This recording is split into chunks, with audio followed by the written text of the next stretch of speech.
Baik, Bapak Ibu sekalian, kita mulai di sesi berikutnya.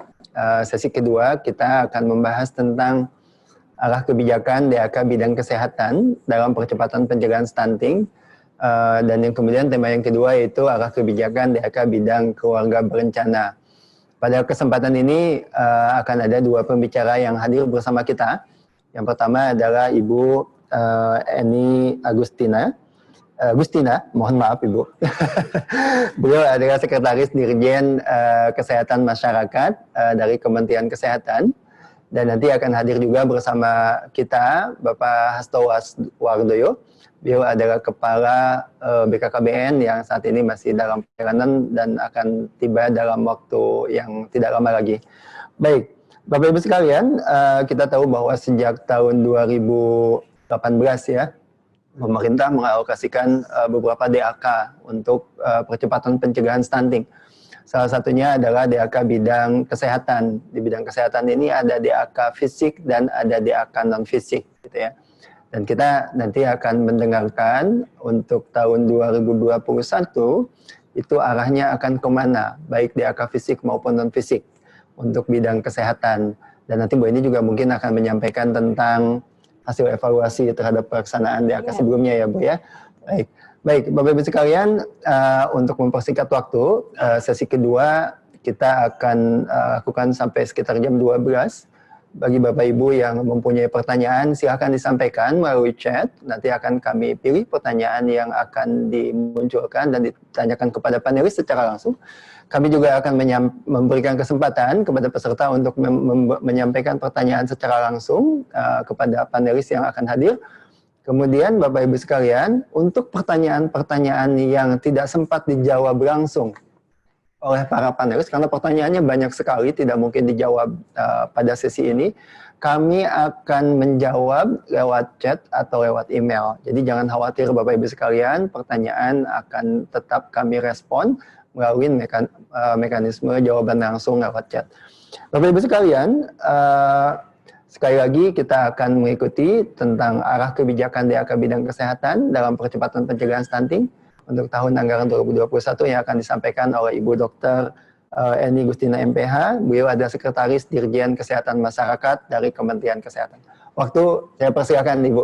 Silakan Bu. Ya, terima kasih Pak Im. Bismillahirrahmanirrahim. Assalamualaikum warahmatullahi wabarakatuh. Selamat pagi menjelang siang Bapak Ibu semua yang hadir dari 360 kabupaten kota se-Indonesia. Izinkan saya menyampaikan tentang arah kebijakan DAK bidang kesehatan untuk percepatan stunting tahun 2021. Pertama tentunya kami memberikan apresiasi terlebih dahulu kepada TNP2AK dalam hal ini sudah melakukan webinar tentang arah kebijakan 2021 yang mana ini adalah artinya mendahului kita sedikit mensosialisasikan akan ke arah mana kebijakan kita 2021, apalagi saat ini tahun ini kita ada hambatan sedikit terkait dengan adanya COVID-19. Bapak Ibu semua yang saya hormati dan saya banggakan, next saja mungkin, next. Sudah disampaikan bahwa dana DAK ini sudah ada sejak tahun 2016. 2018 dengan adanya kebijakan pemerintah fokus pada upaya penurunan stunting, kita sudah mengalokasikan juga DAK untuk arah stuntingnya. Dalam paparan ini saya ingin menyampaikan bahwa komitmen pemerintah dalam hal ini pemberian dana DAK ini cukup tergambarkan, di mana dari 2016 semakin tahun semakin meningkat untuk bidang kesehatan. Bapak Ibu bisa melihat di gambar, di mana presentasi dari yang warna abu-abu dibandingkan yang warna kuning itu semakin lama semakin naik. Dan memang merupakan sebuah kebijakan di mana dana di pusat semakin menurun, lebih banyak untuk pembangunan dari pinggiran gitu. Kalau kita kaitkan dengan realisasi, memang ada beberapa hambatan, next. Realisasinya kita kalau bicara DAK memang ada hambatan di beberapa poin. Lanjut saja mungkin, next ya. Itunya siapa? Slide-nya. Iya, slide-nya. Lanjut aja Bu, lanjut. Karena DAK ini ada DAK fisik, ada juga DAK non fisik dan juga ada DAK reguler.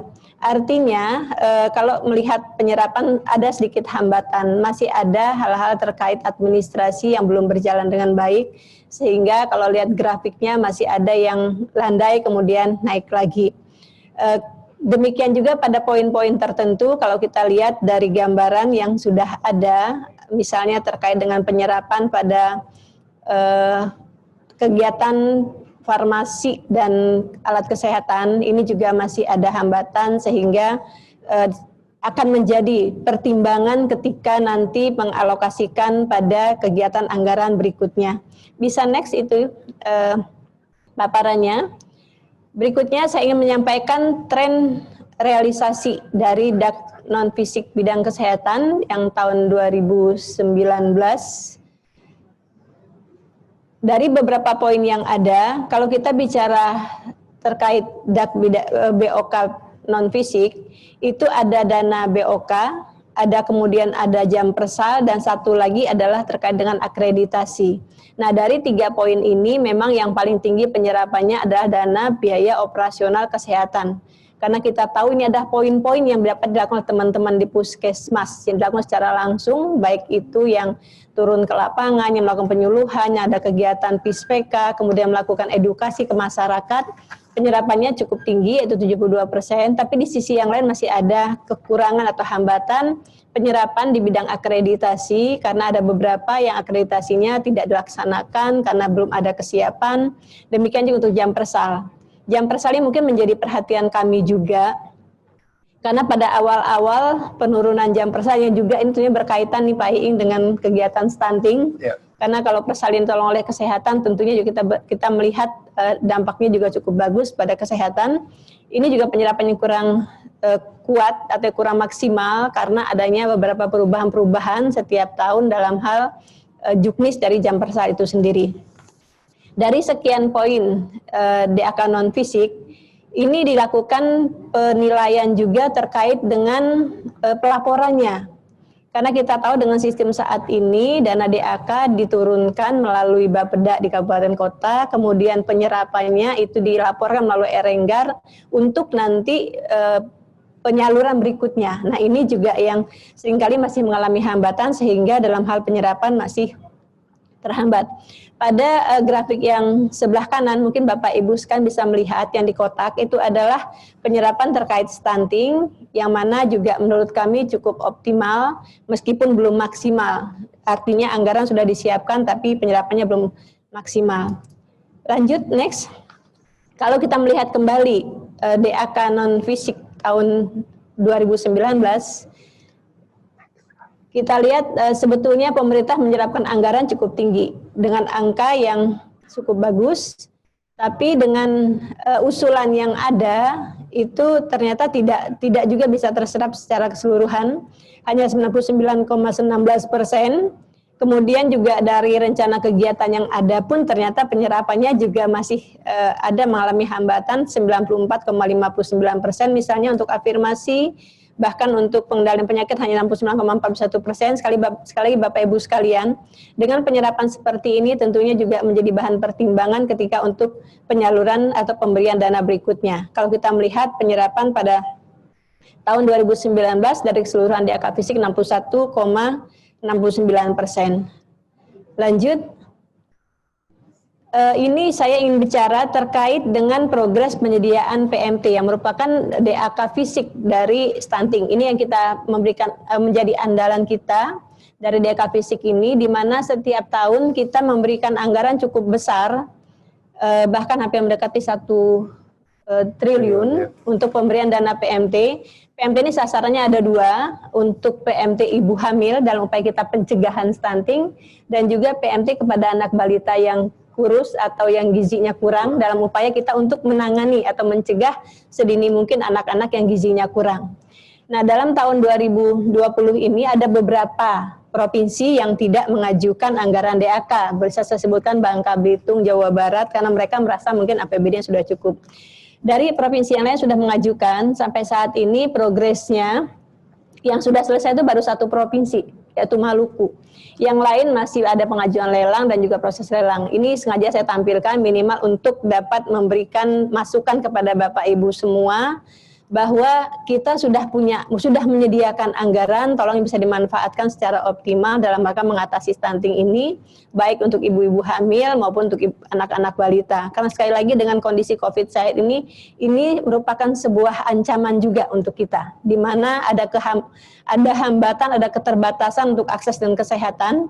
Demikian juga ada provinsi yang bahkan belum melaporkan ke kami terkait ini, misalnya Aceh, kemudian Jawa Tengah, NTT, Kalimantan Utara, belum ada laporan terkait pengadaan PMT-nya. Ini mungkin sekedar evaluasi untuk yang tahun 2020 maksud saya. Sekarang kita masuk pada arah kebijakan DAK, bidang kesehatan tahun 2021, khususnya dalam upaya percepatan stunting. Next saja. Lanjut. Bahwa untuk tahun ini kita sudah ada tema dan prioritas nasional LKP tahun 2021, Pak Ing. Jadi temanya sekarang adalah perlu adaptif dan responsif terhadap wabah COVID-19 dan proses pemulihannya. Kita dalam 1 tahun ini boleh dikatakan mulai bulan Februari, Maret, sedemikian besarnya dampak kasus COVID terhadap pelayanan kesehatan, karena semuanya difokuskan pada penanganan, banyak anggaran dilakukan revisi, sehingga juga ada hambatan juga samping itu untuk pencegahan, di mana ada keterbatasan teman-teman kesehatan untuk melayani, untuk memberikan pelayanan promotif preventif dan juga pada penyakit ringan, sehingga ini termasuk imunisasi tentunya, sehingga ini perlu kita upayakan bagaimana kita bisa mengadaptasi. Karena dari beberapa masukan dari para epidemiolog bahwa COVID ini kemungkinan tidak bisa kita pastikan berhenti pada tahun 2020. Kemungkinan 2021 pun juga dengan anggaran yang ada, kita harus bisa melakukan optimalisasi, tetap bisa melaksanakan pelayanan dengan secara optimal, dengan tetap berdamai dengan COVID kalau istilahnya Bapak Presiden ya.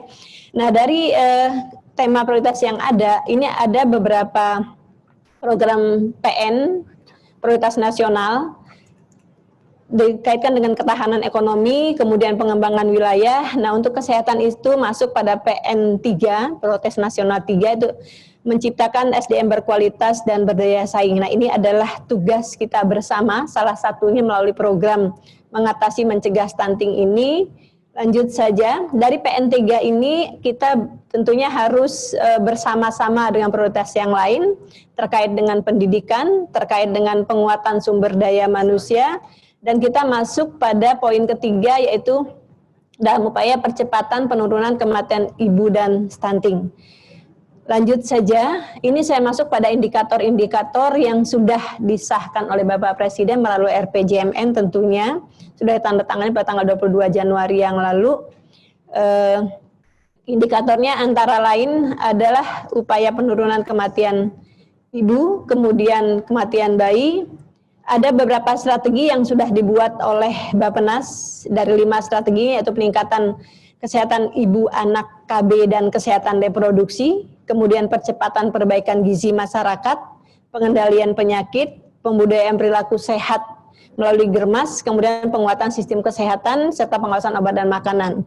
Bapak Ibu sekalian yang saya hormati dari 360 kabupaten kota, bila Bapak Ibu mencermati strategi dalam RPJMN pada tahun 2020-2024 ini, 3 dari 5 strategi ini adalah kegiatan kesehatan masyarakat. Pure, boleh Bapak Ibu lihat bahwa RPJMN sudah memprioritaskan terkait peningkatan kesehatan ibu, anak, KB, dan Kespro. Melihat indikator yang ada, memang kalau kita dampak ujung atau lebih pada outputnya adalah kematian ibu, kematian bayi. Tapi kalau kita melihat secara lebih ke hulu, sebetulnya target kita bagaimana pada kesehatan remajanya. Di sini pun masuk pada indikator kita, bagaimana kita harus meningkatkan atau menurunkan angka kelahiran pada remaja umur 15 sampai 19 tahun. Artinya kita berupaya untuk meningkatkan angka persalinan, umur persalinan. Dengan demikian, intervensi berikutnya adalah bagaimana kebutuhan KB bisa terpenuhi. Berikutnya lagi bagaimana kita bisa menjaga kehamilan tersebut sehingga kita bisa berupaya bersama-sama menurunkan kematian ibu, kematian bayi, dan ini akan berdampak pada stunting. Jadi siklus hidup ini tidak bisa dipisahkan satu sama lain. Intervensi awal menurut saya sudah bagus sekali sekarang, dan dengan intervensi yang ada ini kita juga bisa melihat indikator-indikator yang lain. Bila dilihat pada poin yang paling bawah itu terkait dengan insiden HIV. Atau next, lihat lagi kita indikator yang lain terkait tuberkulosis, terkait malaria, ini pun juga ada kaitannya dengan stunting. Karena ibu-ibu hamil kita ternyata juga ada masih ada beberapa daerah yang hamil dengan malaria, yang hamil dengan HIV, juga hamil dengan tuberkulosis. Ini pun juga merupakan penyakit pada ibu hamil dan juga akan melahirkan bayi-bayi yang kemungkinan berat badannya rendah atau mengalami penyakit, dan ini akan menjadi cikal bakal untuk nanti terjadinya stunting. Jadi intervensi tidak bisa dipisahkan satu sama lain.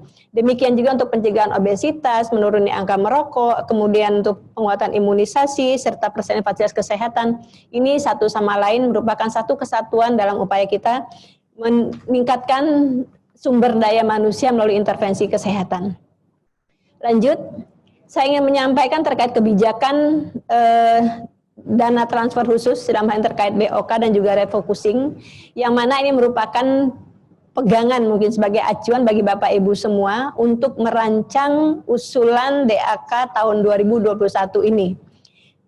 Tahun ini tetap ada DAK fisik maupun non fisik, kemudian yang fisiknya itu ada yang reguler dan juga penugasan.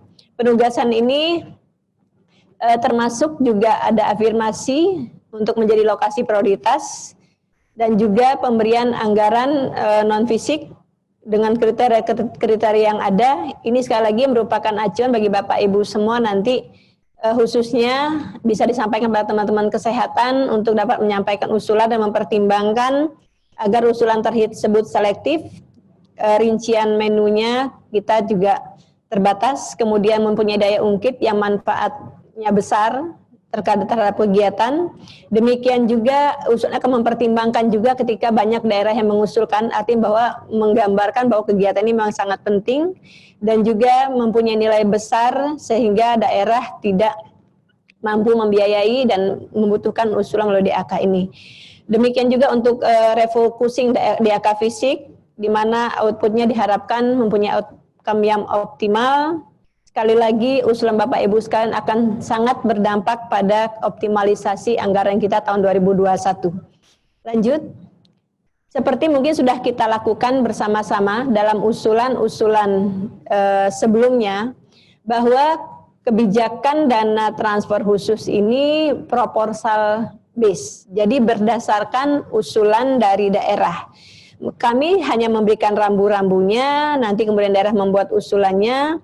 Jenis kegiatan sudah dibuat oleh pemerintah pusat tadi berdasarkan indikator-indikator, kemudian dilakukan integrasi, dan setelah itu juga pasti akan ada DES. DES ini dalam rangka kita untuk melakukan pengendalian dan pemantauan anggaran. Jadi istilah itu mungkin bahwa betul anggaran yang Bapak susun tersebut mempunyai dampak yang positif, mempunyai daya ungkit yang tinggi, dan upaya kita sekali lagi untuk mencapai target atau indikator pada RPJMN dan khususnya pada indikator penurunan angka stunting kita. Bapak Ibu sekalian, tadi saya lupa menyampaikan bahwa kita ditargetkan 2024 harus mampu menurunkan angka stunting yang saat ini kalau kita lihat angkanya pada 27,7 atau 27,67 ya lengkapnya, kita dituntut turun sampai 14 poin. Pada 14% pada tahun 2024. Jadi kita harus betul-betul mempunyai upaya atau kegiatan yang mempunyai daya ungkit tinggi untuk mencapai hal tersebut. Lanjut, ini adalah gambaran kebijakan baik itu DAK fisik dan DAK non-fisik.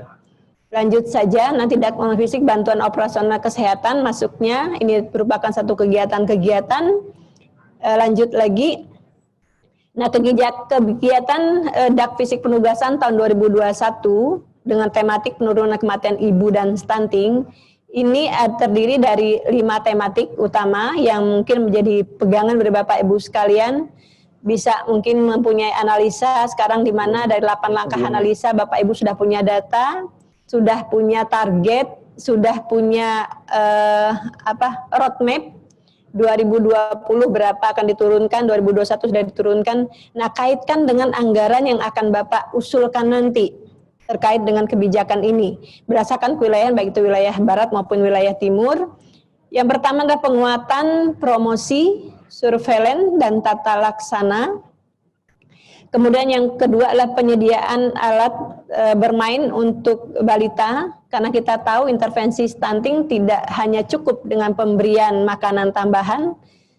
Sudah beberapa pembuktian secara klinis dan juga secara epidemiologi bahwa dengan melakukan intervensi pada tumbuh kembang ini akan berdampak sangat cepat dalam upaya kita penurunan stunting.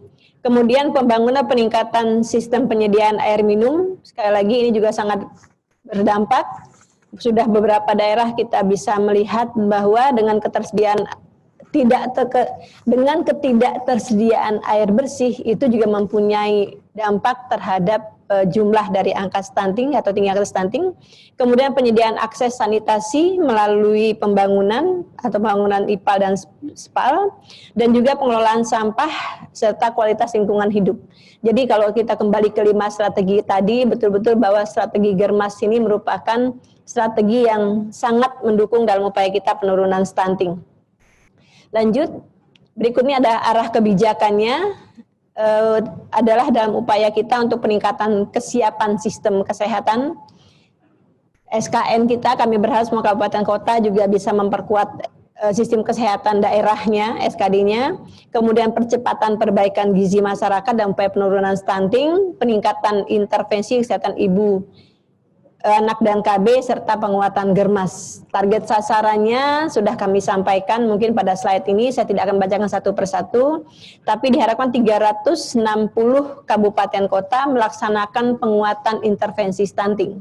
Yang mana pada tahun yang lalu Bapak Ibu sudah mempunyai sebuah sistem, diharapkan ke-8 langkah sistem tersebut bisa dilaksanakan sehingga secara berkesinambungan, sehingga bisa terdeteksi sedini mungkin ada anak-anak yang kurus yang harus membutuhkan intervensi sebelum dia masuk pada stunting. Lanjut, ini adalah lokasi-lokasi prioritas.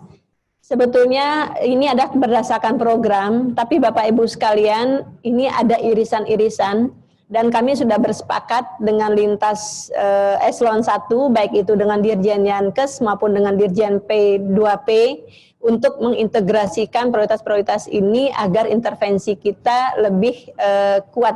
Dalam hal ini lebih membantu dalam hal konvergensi program, tidak hanya bicara di stunting, tapi juga dalam upaya mencapai semua target sasaran program.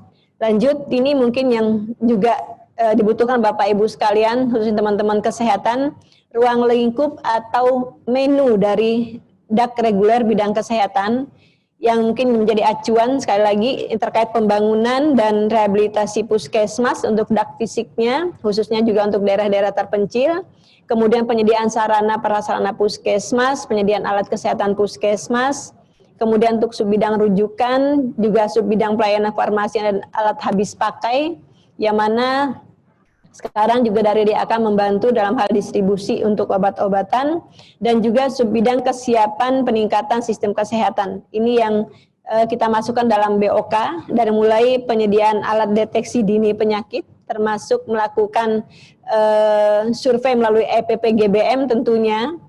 Jadi EPPGM ini kami berpesan kepada teman-teman kesehatan melalui Bapak Ibu sekalian, perwakilan dari 260 kabupaten kota, lakukanlah analisa sedini mungkin. Puskesmas bisa melakukan analisa dari data EPPGBM-nya, kemudian bisa mencari kira-kira penyebabnya apa, kemudian memberikan intervensi secara langsung. Bahkan sampai tingkat desa pun juga akan lebih spesifik lagi. Puskesmas membantu sampai ke tingkat desa untuk melakukan evaluasi besaran atau masalah dari kasus-kasus kerawanan gizi, mungkin dari mulai gizi kurang atau mungkin anak berat badannya tidak naik dalam 2 bulan berturut-turut, sudah bisa dilakukan intervensi sejak awal. Kemudian peningkatan kapasitas laboratorium, kemudian pembangunan rumah sakit pertama, serta sekarang kita sudah mulai mengembangkan terkait dengan telemedicine. Bapak Ibu sekalian, sebetulnya dengan adanya COVID saat ini mendorong kita untuk mau tidak mau harus lebih cepat dalam mengadop teknologi informasi. Seperti tadi kita masuk dalam PN3, salah satu ada penguatan pada teknologi informasi. Kedepannya kita mungkin dengan telemedicine sampai tingkat puskesmas. Jadi ketika Bapak Ibu keluarga di tingkat keluarga membutuhkan konsultasi, ini bisa sudah secara online dilakukan. Ini sedang kita rintis, baru beberapa kabupaten yang menjadi model, nanti akan diterapkan mungkin akan lebih dikembangkan lagi. Berikutnya ada ruang lingkup menu kegiatan untuk DAK penugasan bidang kesehatan, ada untuk subbidang penguatan intervensi intervensi stunting, serta subbidang penguatan penurunan kematian ibu dan bayi. Nah, ini yang merupakan acuan bagi subbidang penugasan, artinya teman-teman karena ini perencanaan dari bawah, teman-teman dari Gizi Puskesmas bersama teman-teman KIA-nya membuat kegiatan yang konvergen, membuat kegiatan yang harmonis satu sama lain, karena nanti intervensinya akan dilakukan juga bersama-sama untuk nanti disampaikan ke kabupaten disampaikan ke kita, sehingga ini saling memperkuat antara satu sama lain. Demikian juga terkait dengan imunisasi dan program-program lainnya, kesehatan lingkungan, di mana untuk gizi mungkin lebih pada penyediaan makanan tambahan, serta penguatan promosi surveillance. Pada bidang KIA ini penguatan puskesmas Ponet, juga penguatan sarana prasarana rumah sakit Ponek, ini sudah kita bersama-sama Pak Ing dengan Dirjen Yankes dan sudah disepakati. Juga demikian juga untuk penguatan rujukannya melalui PSC 119. Kriteria penilaian tentunya nanti akan melihat indeks kesehatan daerah, indeks status kesehatannya, next, kelengkapan sarana prasarananya, tingkat kemudahan, ketersediaan obat, kemudian ketersediaan SDM, kemudian juga data cakupan kasus penyakit, karena merupakan salah satu target kita adalah untuk pemenuhan tenaga dan juga sarana prasarana di puskesmas. Lanjut saja, mungkin next. Arah kebijakan yang akan non fisik, ini lebih pada di akan non fisiknya, yaitu peningkatan kesiapan pelayanan kesehatan di puskesmas. Tidak banyak yang berubah. Kebetulan hari ini sebetulnya akan dibahas terkait kebijakan non-fisik. Mungkin saya belum bisa bercerita banyak, karena akan ada sedikit perubahan-perubahan terkait kebijakan ini. Jadi mungkin nanti akan kami informasikan lebih lanjut beberapa hal, karena ada beberapa rambu disampaikan oleh Bappenas Kementerian Keuangan yang mungkin saat ini sudah tidak boleh lagi, misalnya terkait penggandaan, terkait dukungan manajemen yang sebetulnya itu lebih diarahkan untuk menjadi tanggung jawab pemerintah daerah. Jadi terkait juga dukungan yang selama ini yang mungkin sedang kita bahas juga terkait dukungan tenaga honorer daerah yang tadinya diberikan oleh DAK non fisik, apakah tahun masih ada atau tidak, nanti akan kita tunggu keputusan setelah pertemuan berikutnya. Lanjut, ruang lingkupnya mungkin sama dengan yang sebelumnya, ada untuk puskesmas, untuk provinsi, untuk kabupaten, untuk kefarmasian alat kesehatan, ada yang khusus operasional untuk stunting, laboratorium, dan juga jam persal, serta untuk pengawasan obat dan bahan makanan.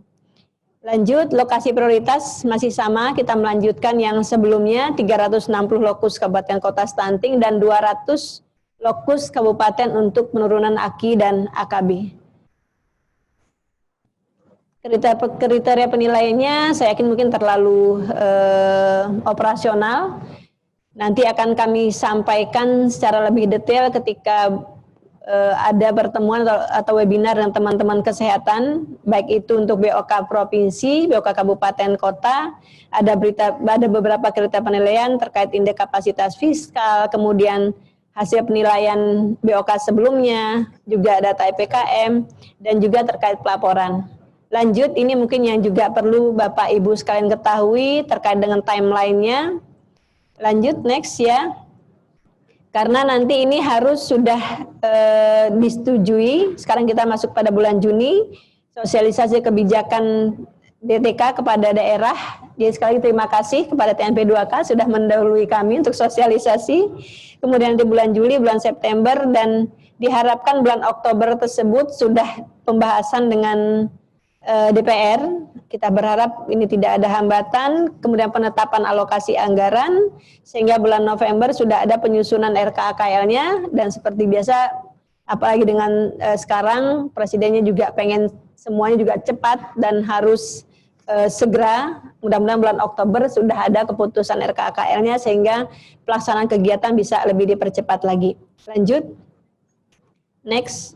Mohon maaf mungkin saya nggak terlalu detail, ini lebih ke arah lanjut saja ya, terkait rancangan menu yang untuk intervensi stunting, ada penyediaan makanan tambahan, kemudian penguatan promosi dan surveillance tata kelola gizi seperti saya sampaikan tadi. Mungkin nanti ini berharap teman-teman baik itu di puskesmas sampai tingkat desa melakukan analisa data kesehatan anak balitanya, kemudian data kesehatan ibu hamil, sehingga intervensi bisa lebih detail lagi.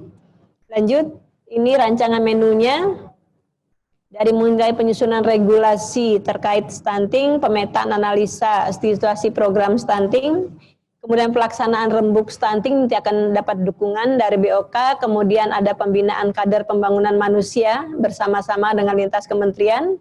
Kemudian pengukuran dan publikasi stunting, ini tentunya adalah salah satu bentuk upaya kita untuk lebih membangun aware daripada lintas sektor, kemudian pencatatan pelaporan, serta review kinerja tahunan aksi integrasi stunting ini. Yang kami harapkan pada tahun 2021 sudah lebih smooth dan lebih komplit lagi kegiatan dari 8 langkah tersebut. Lanjut, ini adalah rancangan timeline dari DAK Fisik dalam aplikasi Krisna. Bapak Ibu sekalian, sekarang di era IT, mungkin sudah sejak tahun 2016, kita sudah memulai dengan membuat pelaporan secara online langsung ke Kementerian Keuangan, seperti saya sampaikan tadi, melalui aplikasi Krisna. Dan ini merupakan langkah juga dari Kementerian Keuangan untuk memberikan anggaran-anggaran berikutnya. Sehingga kami selalu mengatakan bahwa antara pengelola keuangan dengan bagian perencana ini harus sinkron.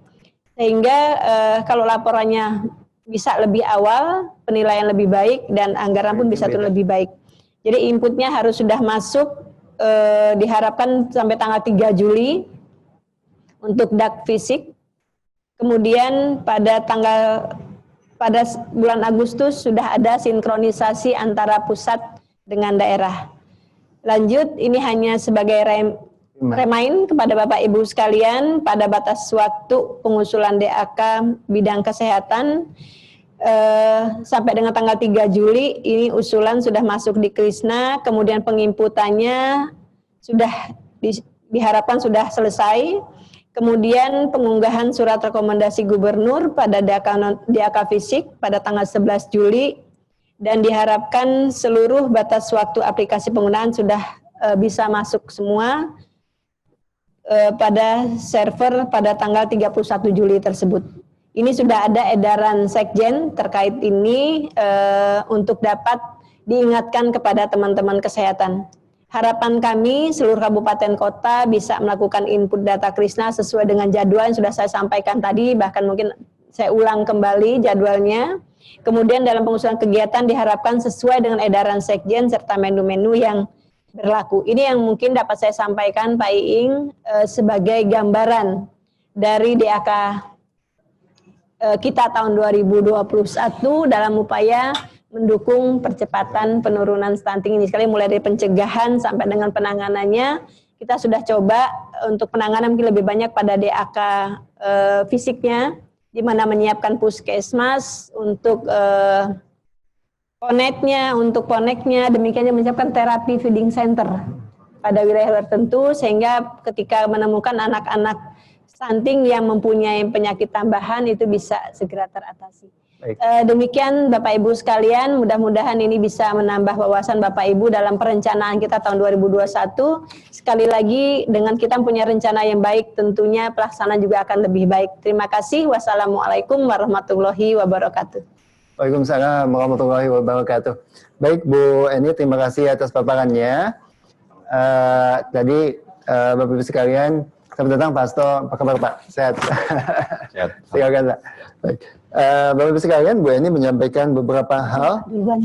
Yang pertama, bahwa pencegahan stunting itu harus mengikuti siklus hidup gitu. Sebetulnya prioritasnya di 1000 hari pertama kehidupan, tapi remaja kesehatan reproduksi juga tetap harus mendapatkan perhatian gitu ya.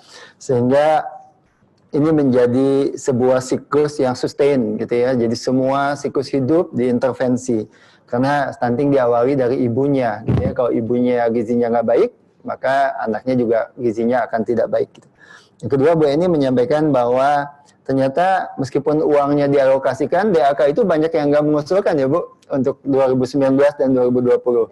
Dan diimplementasinya ternyata 2020 ada keterlambatan di proses pengadaan dan yang lain-lain ya. Mudah-mudahan kabupaten kota dan provinsi bisa segera melakukan pengadaan untuk ini. Yang ketiga, Bapak Ibu sekalian, untuk tahun 2021 itu ada 2 DAK yang dialokasikan, DAK fisik dan non-fisik untuk stunting. Yang DAK fisik itu fokus ke DAK fisik ke PMT, kemudian yang disediakan untuk ibu hamil dan balita kurus. Betul. Dan kemudian untuk yang kedua untuk promosi, surveillance, dan tata laksana gizi ya. Termasuk untuk membeli sanitarian kit, counseling kit, antropometri, dan yang lain-lain gitu. Jadi itu dialokasikan Bapak Ibu sekalian. Bu Eni juga mengingatkan bahwa timeline-nya di bulan Juni, pemerintah daerah harus mengusulkan. Juli, tanggal 3. Nanti ditutup di tanggal 3 Juli ya Bu. Tanggal 3 Juli, jadi Bapak Ibu bisa segera menyampaikan usulan. Dan satu lagi yang penting adalah untuk yang BOK, untuk yang stunting ya Bu. Itu ternyata bukan hanya digunakan untuk kegiatan dinas kesehatan ya Bu, tapi untuk pelaksanaan 8 aksi konvergensi, termasuk analisis situasi, kemudian rembuk stunting, pembinaan kader pembangunan manusia, sampai ke pengukuran dan review gitu ya Bu. Jadi itu beberapa poin Bapak Ibu sekalian yang bisa saya ambil dari presentasinya Bu Eni tadi. Bapak Ibu sekalian, untuk sesi berikutnya, Alhamdulillah sudah hadir bersama kita semua, Bapak Kepala BKKBN, Pak Hasto Wardoyo. Terima kasih Pak, selamat datang. Sudah menyempatkan waktunya. Beliau akan menyampaikan arahan kepada kita tentang kegiatan yang terkait dengan remaja, kesehatan reproduksi, dan keluarga berencana ya. Kegiatan yang di bawah koordinasinya BKKBN, kaitannya dengan percepatan pencegahan stunting. Waktu saya persilakan kepada Pak Hasto untuk menyampaikan materinya. Silakan Pak. Terima kasih. Terima kasih. Assalamualaikum warahmatullahi wabarakatuh. Salam sejahtera untuk semuanya. Pak Iing, ini yang saya hormati, dan juga semua yang mengikuti acara ini di pemerintah daerah Pak Iing ini. Betul Pak. Ya, teman-teman Bupati, Wali Kota, teman-teman saya ini. 939 pesertanya. Ya, kabupaten kota. Terima kasih. Saya dari BKKBN tentu sangat terkait dengan apa-apa yang dibicarakan pada kesempatan kali ini, terlebih yang ada kaitannya dengan tadi DAK, fisik, penugasan, dan juga BUKB. Pada prinsipnya Bapak Ibu sekalian yang saya hormati, BKKBN itu bagian yang menjadi support sistemnya Kementerian Kesehatan. Tadi Bu Eni saya kira sudah menerangkan banyak tentang anggaran dan juga program-program yang sudah luar biasa. Kalau saya sampaikan kepada Bapak Ibu sekalian yang ada di slide itu, tentu peran BKKBN di dalam mendukung program Kementerian Kesehatan, terutama untuk mencapai penurunan stunting. Oleh karena itu, BKKBN dalam hal ini program pelayanan kontrasepsi atau ya program pembangunan keluarga, itu sebetulnya kan muaranya dua. Ya, jadi yang pertama muaranya adalah kalau itu sukses, maka kemudian stuntingnya mestinya juga turun. Kemudian kalau itu sukses, maka harapannya terlalu muda nikah atau terlalu muda melahirkan, terlalu tua melahirkan, terlalu sering, terlalu banyak. Ini 4 terlalu ini tidak ada lagi lah, atau yang minimal lah. Jadi kan tugas BKBN itu dari sisi pelayanan untuk teknis medisnya adalah bagaimana mensukseskan kontrasepsi, kemudian dari sisi KIE-nya bagaimana kita 4 terlalu tadi kemudian bisa kita cegah melalui KIE juga. Sehingga muaranya dan outputnya adalah jelas stunting dan kematian ibu dan kematian bayi itu akan sangat signifikan. Slide berikutnya, Mas. Kalau kita lihat di dalam slide ini, maka percepatan penurunan stunting itu sudah dijalankan oleh Kementerian Kesehatan, sehingga BKKBN juga membantu sepenuhnya di situ. Kami juga menekankan dalam hal ini bagaimana pemahaman penyiapan kehidupan keluarga bagi remaja. Jadi di dalam penyiapan pasangan usia subur, ini penting sekali untuk dia paham tentang stunting. Ya, ini semua harus sadar betul ini secara substansi. Kalau tentang anggaran dan sebagainya, mana yang DAK fisik, non fisik itu saya kira sudah dijelaskan juga. Nanti saya juga ada sedikit ya. Tetapi yang perlu disadari oleh teman-teman yang ada di daerah, bahwa setiap tahun itu di negara kita ini ada pasangan hidup baru kurang lebih 2,6 juta. Dan 2,6 juta itu saya jamin 80% di tahun pertama melahirkan. Di tahun pertama hamil lah paling tidak. 80% itu sudah data mati ya, diteliti, dibolak-balik pasangan usia subur yang nikah di tahun pertama yang hamil 80%. Ya, 20% aja yang belum hamil. Didoakan. Kenapa? Didoakan cepat. Didoakan banyak orang. Sehingga dari 2,6 juta itu yang hamil itu hampir 2 juta. Yang hamil hampir 2 juta.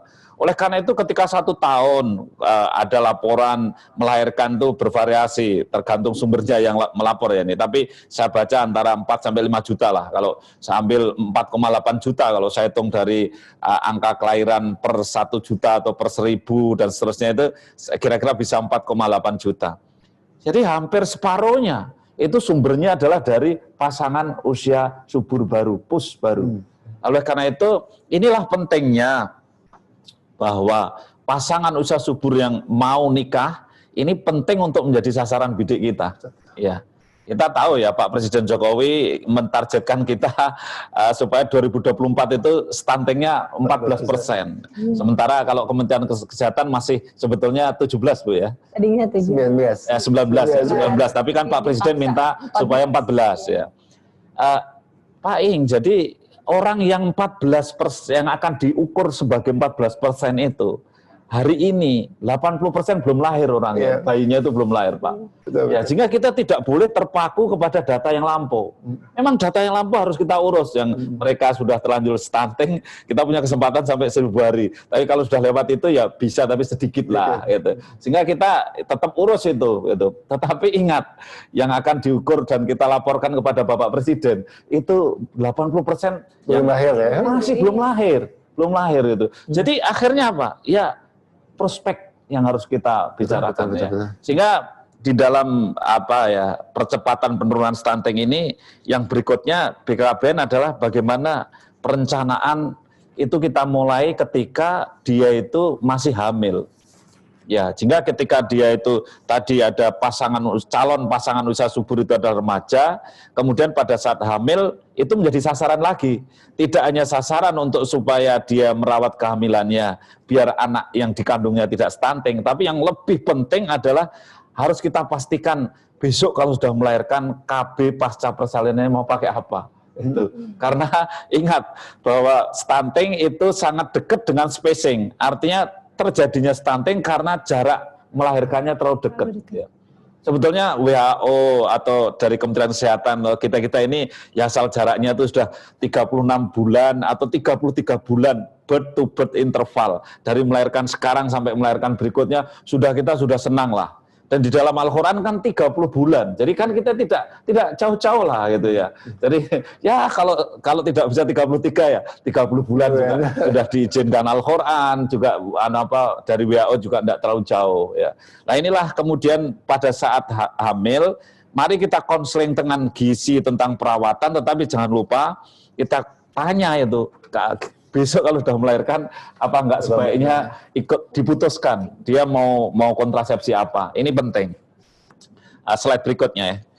Kemudian yang berikutnya dari BKKBN ini kan punya program namanya Bangga Kencana. Dulu namanya KKBPK. Tapi KKBPK itu susah dihafalkan. Kepala desa nggak hafal, camat nggak hafal, bupati, wali kota nggak hafal. Mohon maaf, saya dulu 7 tahun jadi bupati juga nggak begitu hafal KKBPK. Jadi saya kan di BKKBN baru 10 bulan ya kira-kira. Jadi saya juga nggak hafal itu. Tapi kalau Bangga Kencana itu enak diucapkan, makanya kita Bangga Kencana, pembangunan keluarga, kemudian kependudukan dan keluarga bencana. Nah, dalam hal ini pendataan itu penting, ya. Memang indikator-indikator kami di dalam Bangga Kencana ini diantaranya adalah median umur kawin, misalkan itu menjadi indikator karena biar jangan terlalu muda tadi, ya jangan terlalu muda. Kita BKBN kampanyenya 21 tahun, 21 tahun kampanye kita. Karena apa? Kalau nanti kampanyenya 20 tahun, melesetnya 19 tahun. Padahal seluruh dunia meneliti orang sehat melahirkan itu antara 20 tahun sampai 35 tahun. Dibandingkan dengan yang di atas 35 itu sudah resiko tinggi, itu kematiannya lebih tinggi. Kematian bayinya tinggi, kematian ibunya tinggi. Nah, makanya BKKBN penting sekali program siap nikah ini untuk supaya betul-betul dari usia secara biologis, secara psikologis, kemudian secara sosial ekonomi seperti yang dimaksudkan di WHO. Nah, terkait dengan itu maka sebetulnya kegiatan rutin itu kan sudah ada posyandu, ada kampung KB, kemudian ada banyak sekali bina keluarga balita dan seterusnya, bina keluarga remaja seterusnya. Maka data rutin itu sangat penting sekali. Maka ini saya titip kepada teman-teman yang ada di daerah, sebetulnya kita berencana tanpa data itu berat sekali. Dan untuk mensukseskan penurunan stunting menurut hemat kami, maka data itu kami bagi dua sebetulnya. Data stunting orangnya atau bayinya, badutanya, bawah 2 tahun yang memang sekarang stunting. Kemudian yang kedua adalah data potensi keluarga melahirkan stunting. Dan ingat, data potensi keluarga melahirkan stunting itu lebih penting sebetulnya untuk secara prospektif untuk mencegah supaya nanti tidak stunting. Karena ingat target yang disampaikan Pak Presiden ya tadi 80% belum lahir, sehingga hari ini kita harus cermat betul mana ya kira-kira keluarga yang akan melahirkan stunting. Mungkin tadi pasangan usaha subur yang baru yang kemudian dia juga misalkan dari keluarga yang miskin, atau mungkin dia tidak sehat secara fisik dan seterusnya.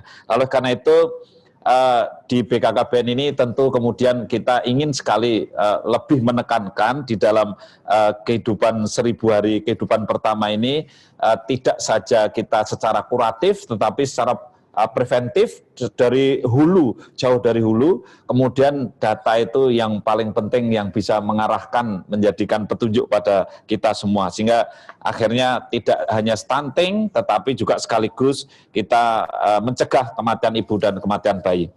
Slide berikutnya, mungkin langsung aja next slide berikutnya, ya, next. Ya, Ibu sekalian, yang kalau kita lihat bicara DAK fisik yang penugasan di tahun 2021 tentu ada banyak ya, dan BKKBN punya tugas di yang nomor 5 itu, diantaranya adalah menyediakan sarana untuk siap nikah, ini kit stunting dan juga bina keluarga balita, kit stunting. Dulu ini bedanya dengan tahun 2020, tahun 2020 kita belum membuat kit yang untuk siap nikah. Ya, nah, ini kita mengembangkan dalam waktu singkat ini, kita cepat untuk mengembangkan bagaimana kita bisa membuat kit yang untuk mereka-mereka yang baru mau nikah, yang tadi saya katakan 2,6 juta itu akan nikah setiap tahun, dan yang hamil kira-kira 2 juta gitu ya. Ini makanya kalau kita mengintervensi ini luar biasa sebetulnya. Makanya kita ini membidik sasaran yang strategis, sebetulnya itu yang kita lakukan. Harapannya efektif, efisien dalam rangka mencapai target penurunan stunting itu. Kalau orang baru saja nikah itu jarang yang tidak ingin hamil itu. Ya semuanya ingin hamil. Tapi kalau yang sudah nikah itu jumlahnya kan banyak sekali, tapi yang ingin hamil kan terbatas itu. Makanya sasaran yang strategis, yang jelas, yang hampir pastilah itu. Ya itu sangat penting ya.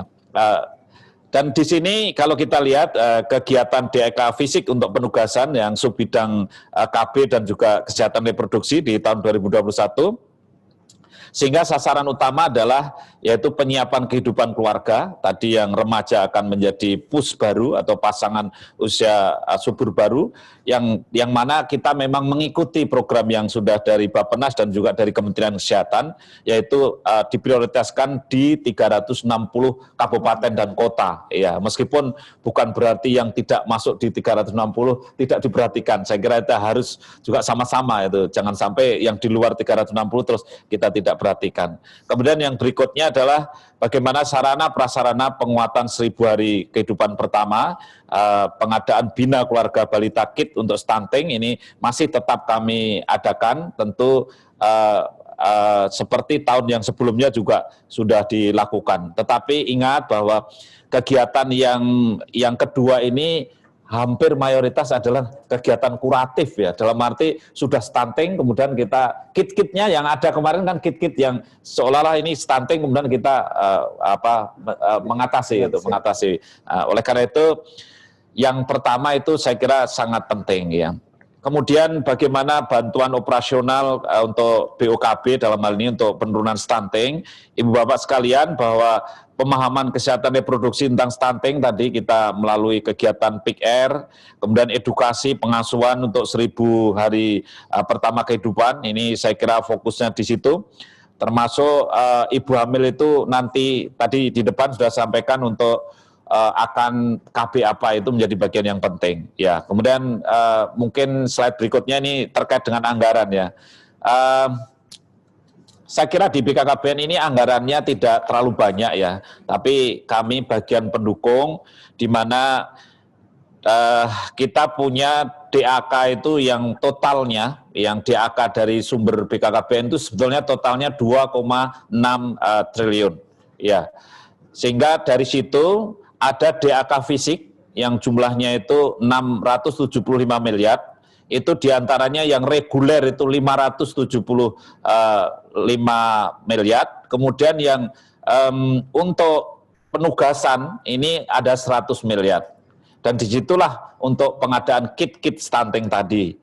Kemudian yang reguler yang 575 miliar, tahun ini beda dengan tahun 2021, beda dengan tahun-tahun sebelumnya, di mana kita mengarahkan untuk, memang dari Kementerian Keuangan juga mengarahkan supaya belanjanya itu jangan kecil-kecil tapi banyak, ya. Tetapi kalau bisa alat apa yang harganya cukup, tetapi juga memberikan daya ungkit itu. Sehingga kami membeli salah satunya laparoskopi, tetapi ini saya sampaikan kepada daerah-daerah, alat laparoskopi ini cukup mahal, tujuannya untuk tindakan namanya tubektomi. Jadi untuk operasi steril bagi ibu-ibu. Biasanya kan dilakukan dibuka perutnya agak lebar, ngerjakannya lebih lama.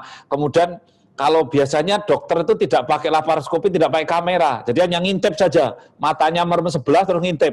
Kadang-kadang bisa salah gitu kan. Nah, makanya hari gini kan selera masyarakat ekspektasinya udah tinggi. Kita kasih yang ada kameranya. Nah, sehingga nanti tolonglah daerah-daerah komunikasi dengan dokter-dokter kebidanan yang ada di tempat. Begitu siap dokternya untuk menggunakan laparoskopi yang dengan kamera, maka usulkan itu. Harganya hampir 1 miliar satu unit itu.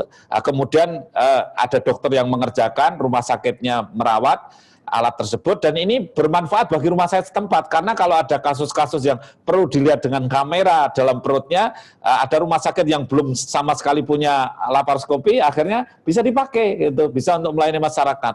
Nah, itulah salah satu yang beda. Dan kalau biasanya membeli mobil untuk penerangan keliling itu, hari gini kan penerangan tuh banyak virtual ya. Sudah tidak modelnya lagi penerangan keliling kemudian halo-halo itu sudah tidak musim itu. Makanya jangan beli mobil itu gitu loh maksud saya. Sekarang kalau beli mobil, kalau memang mau beli mobil yang bisa untuk membawa aseptor saja. jemput aseptor kemana, kemudian dibawa ke rumah sakit gitu. Jadi yang gitu-gitu. Kalau mobil yang Mupen istilahnya untuk penerangan itu sudah mahal karena audiovisualnya mahal sekali, masih dilengkapi layar tancap padahal nggak ada yang nonton lagi. Nah, oleh karena itu tolonglah yang tepat guna dan tepat sasaran. Ini penting sekali. Saya kira itu ya sebagai gambaran, dan sedangkan yang non fisik ini dari 2,6 triliun itu sekitar 1,9. Memang di sana ada komponen yang penting kami usulkan. Biasanya DAK non fisik yang BUKB ini sering untuk meeting. Dan saya ngerti waktu saya jadi bupati 7 tahun, meeting itu ya itu saja. Yang meeting kader KB ya dia, bahkan kader kelompok wanita tani ya dia, yang meeting mini lokakarya ya dia gitu. Sudah anggarannya turunnya kadang-kadang bulan September, meetingnya banyak sekali gitu, sehingga akhirnya meeting ini tidak begitu efisien. Itu tidak begitu efisien lah. Juklak-juklisnya saya mengakui kadang-kadang datangnya telat gitu kan. Nah, akhirnya repot ini di grassroots repot. Saya merasakan, waduh, ini sangat tidak efektif efisien. Bulan Desember dikejar, bulan November dikejar untuk meeting berkali-kali karena ngerapel gitu ya. Wah, ini sudah nggak ini. Makanya kami geser, ada kegiatan penggerakan pelayanan yang komponennya sampai 400 miliar ini. Kemudian nanti ada operasional balai penyuluh, ini tetap. Kemudian ada operasional stunting. Jadi saya kira ini bina keluarga balita itu nanti operasionalnya sampai 410 miliar yang kami petakan dari 2,6 triliun tadi. Dan juga kemudian untuk pelayanan, penggerakan pelayanan itu sampai 400 miliar, kemudian untuk kampung KB. Dan kami sudah berdiskusi dengan kementerian, terutama Kementerian Dalam Negeri, dan Pak Mendagri sudah sangat mendukung bahwa kampung KB ini memang singkatannya bukan lagi kampung keluarga berencana, tapi kampung keluarga berkualitas ya. Dan nanti memang akan kita declare, kita launching di tanggal 29 Juni itu Hari Keluarga Nasional. Sehingga, dan ini juga pernah kami diskusikan kepada Bapak Presiden secara langsung, dan juga Pak Mendagri sudah berkirim surat ke seluruh pemerintah daerah, sehingga kampung KB bukan miliknya BKKBN, tapi milik bersama lah, karena ini kampung keluarga berkualitas ya. Ini marilah kita sukseskan bersama-sama dengan kementerian lembaga yang lain. Saya kira itu dari saya. Terima kasih. Wassalamualaikum warahmatullahi wabarakatuh. Waalaikumsalam warahmatullahi wabarakatuh. Terima kasih Pak Hasto atas paparannya yang sangat menarik ya. Beliau mengakumulasikan pengalaman dan pengetahuan yang luar biasa. 7 tahun sebagai bupati di Kulon ya Pak, yang sangat sukses. Kemudian beliau juga objin yang tahu persis bagaimana ibu hamil gitu ya Pak ya. Harus diperlakukan seperti apa. Jadi memang luar biasa, dan beliau sekarang menjabat sebagai kepala BKKBN. Baik Bapak Ibu sekalian, tadi Pak Hasto menyampaikan banyak hal dan menekankan pentingnya intervensi pada prakonsepsi ya Pak ya. Remaja dan pasangan usia subur gitu ya. Karena ya betul gitu ya, nanti ketika diukur di tahun 2024 yang diukur adalah balita, 80% belum lahir ya Pak ya, belum lahir. Anak-anak yang 2 tahun itu sudah 6 tahun ya, udah di atas balita. Jadi memang betul. Jadi konsep pencegahan itu kemudian menjadi lebih tepat ya Pak ya, untuk melahirkan anak-anak yang lebih sehat untuk tidak stunting. Baik, Pak Hasto, Bu Eni, kita ada beberapa pertanyaan yang sudah masuk ke dalam chat kita. Nanti mungkin kami akan ambil 2, 3 atau 4, nanti dilihat seperti apa. Nanti juga akan ada peserta yang menyampaikan langsung pertanyaan kepada kami. Yang pertama adalah pertanyaan tentang ini jam persal dan jam kesnas nih, Pak Hasto dan Bu Eni ya. Mengapa jam persal tidak dijadikan satu dengan jam kesnas gitu ya? Sedangkan di Undang-Undang JKN harusnya menyeluruh gitu ya. Kemudian menyeluruh jam persal kemudian ditambah, tetapi jaminan kesehatan PBI APBN ada penonaktifan. Mungkin ini pertanyaannya lebih ke Bu Eni ya, gitu. Mungkin bisa menyampaikan. Tadi Bu Eni di presentasi ada tentang jam persal yang pencairannya rendah ya Bu ya, seperti itu. Mungkin Bu bisa langsung menjawab pertanyaan. Nanti Bapak kalau ada mau menambahkan silakan. Bu Eni silakan Bu.